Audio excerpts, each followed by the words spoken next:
A-t-on le droit, a-t-on le droit de parler avec une fille sur Snap pendant le Ramadan? Moi, ce qui me fait rire, c'est pendant le Ramadan. Ou alors il va te dire sur Snap, tu vas dire non, c'est pas autorisé. Après, il va dire ah bah il a dit sur Snap, c'est pas autorisé, donc sur Insta, je peux. Chauffe, sur Snap, sur Insta, sur Facebook, sur Smeto, dans une chambre tout seul. En fait, regardez, on est musulman ou pas? Si on est musulman, il y a des règles. C'est comme ça. Et ces règles-là, c'est pas nous qui décidons, voilà, ça m'arrange, ça m'arrange pas.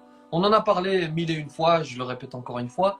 Les relations entre, c'est comme ça, c'est notre religion. Chacun est libre de faire ce qu'il veut, mais nous, on a décidé de suivre l'islam. Donc, si on a décidé de suivre l'islam, même si les tendances elles changent, même si aujourd'hui les échanges entre les êtres humains sont beaucoup plus facilités, même si, il y a des règles qui sont, il y a des règles qui ne bougent pas, qui traversent les époques et qui traversent les temps.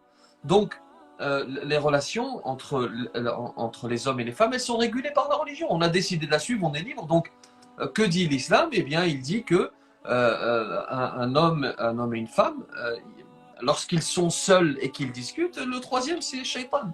Le troisième, c'est Shaitan. Et puis, petit à petit, on se dit, c'est juste une petite conversation sur Snap. Après, on va dire, c'est juste un verre. Après, c'est juste un ciné. Et après, vous savez ce qui se passe par la suite. Donc que ce soit sur Insta, sur Snap, c'est à éviter. Est-ce que ça, c'est clair? C'est à éviter. Voilà mon conseil. Après, vous faites ce que vous voulez.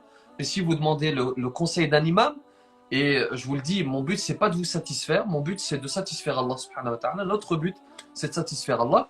On vous dit donc ceci officiellement. C'est à éviter, que ce soit pendant le Ramadan ou hors Ramadan. Wallahu a'lam. Après, il y a mille et une manières de pouvoir, alhamdoulilah, entre guillemets, trouver l'âme sœur ou alors que première des choses, c'est savoir que la femme qui vous convient, pieuse, l'homme qui vous convient, pieux, c'est un risque, une subsistance de la part de Dieu. Et Allah subhanahu wa ta'ala, il nous dit وَمَن يَتَّقِ اللَّهِ يَجْعَلْ لَهُ مَخْرَجًا وَيَرْزُقْهُ مِنْ حَيْثُ لَا يَحْتَسِبُ. Celui qui craint Dieu, c'est-à-dire qui s'éloigne des péchés et qui s'efforce d'obéir à Allah Azza wa Jal, Allah va lui donner une issue favorable et lui donner sa subsistance d'où il ne s'attend même pas. Et parmi les subsistances divines, il y a l'époux et l'épouse.